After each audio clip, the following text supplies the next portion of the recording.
Hi, Chef. How are you? Good. How are you? Good to see Good. you. It's nice to finally meet you.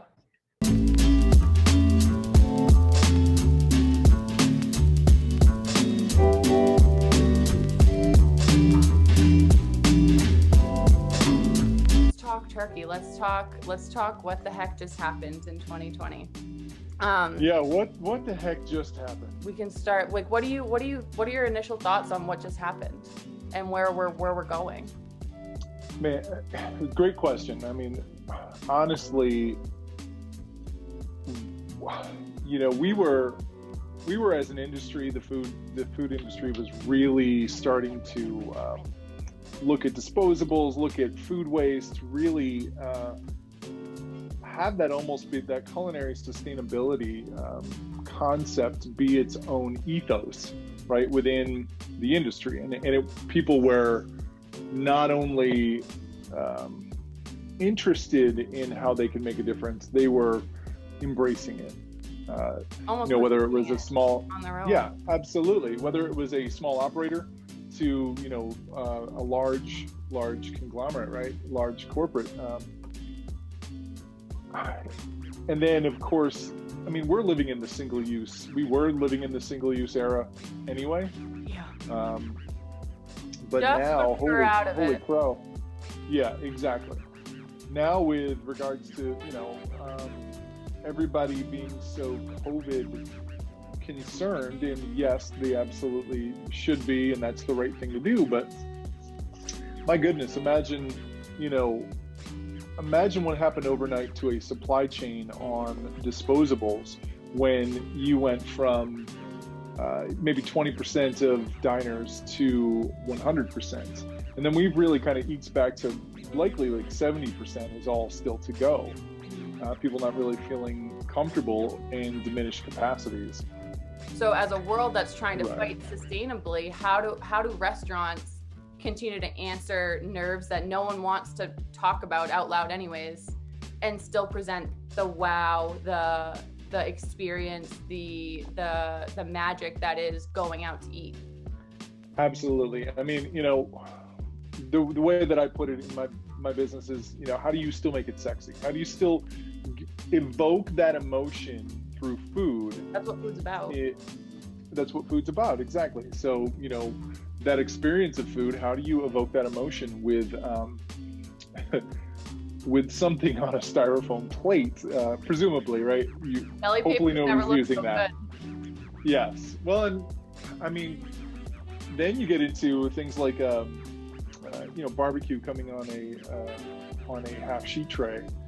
That really still being an opportunity to have that experience. And people eat mostly with their hands when they eat that kind of barbecue, provided that they wash their hands well. But the idea that we're now in this place where, as you say, the disposable option is default in a lot of places, is default, So how do you still do that and think about sustainability, but also still think about the house of cards that is the supply chain, right? And I've got friends that I talk to in that business that say, hey, we can get you whatever you want within reason, but you have to understand that what was a 2 to 3 day turnaround might now be a 3 to 4 week turnaround. The longevity of individual businesses, food service operations. Oh, how did it affect them over 2020, and how can people adjust to it? Because I think at its core, it's something very basic and something that I remember learning in the first year of culinary school, but there are those people out there that just jumped into it, and all the power to them because they create great things. But how can we educate on that idea, and how can it help them? Yeah, great question. And I think it's so important that that we kind of dive back into it, right, and kind of crack that book open from a culinary school again and say, well, what the heck, what were we really talking about here? So SKU optimization before 2020 really was really was about, almost talking points to a client. And I hate to say that, but it was more like, hey, we can do things differently and potentially better than someone else if you're in a client-based business. And it became a blip on the menu radar. It became this is, menu engineering is a great opportunity for us to do X, Y, or Z. Small businesses, again, it was a great way to, get as much profit out of the ingredients coming out the back door. In 2020, of course, it became much more important because you didn't have people coming to your physical location most of the time. So, a couple of really simple points like the encyclopedia menu, right? We've all seen those where it's 20 pages long and you're trying to figure out like where even is this section? I got to use top my 5 options. Exactly. Find the appendix, find the index to figure out where you even want to go. I'm looking for something in chicken and a sandwich. Not too spicy, need a fork. Exactly. Secret decoder ring comes out and maybe you get something, right? No, but the idea of having to communicate more efficiently in a timelier fashion, and let's face it, most of the time in an electronic fashion to your consumer, what you have on the menu, that optimization became very easy, or not easy, but that became very important because you wanted to simplify. You wanted to give them the opportunity to quickly order and then get something delivered. And we won't even get into the third-party delivery and how that really started a whole major change in quality of food and consistency. But the major impact from there, of course, is your food,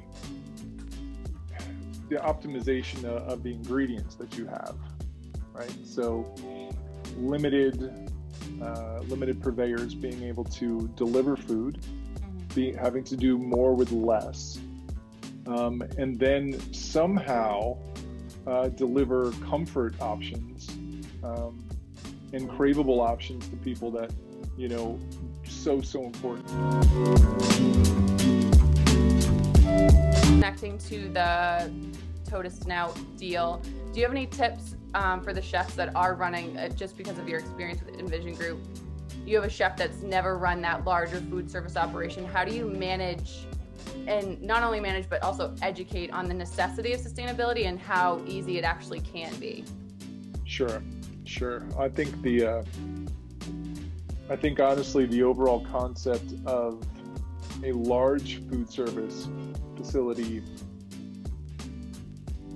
producing waste, it's funny. It's like it's the chicken and the egg proposition a lot of times for me, because, as you probably know, or as you've seen, I'm very into veg scraps, herb stems, things like that. The anatomy of a vegetable, being able to utilize 100% of it, that root to stem concept. But how do you take a Western culture, culinary trained chef and say, okay, everything you thought was garbage is no longer garbage. And by the way, you've probably got a menu spread where you have to feed 1,000 people, right? Yeah. So how do you do that with maybe what could be presumed, and usually the pushback I get is like, well, I'm not going to have enough of this item to produce a herb stem pesto or what have you. So then you really have to become adept at the collection of presumed unwanted items, and treating it like an ingredient, treating it like still a viable ingredient, right? Those buckets that we both remember fondly. Yeah, exactly. How many times have you seen something that shouldn't be in there, like paper towel, glove, right? Something like that, where you're no longer having your team check a box and say, well, I want you to just throw everything in here and we're going to weigh it at the end of the day. I want you saying instead, I want you to reserve this portion and this portion in two different places. Yeah. You know, whether it is the cauliflower stem, whether it's a pineapple core, right? Reserving those to the point where maybe you have to freeze them.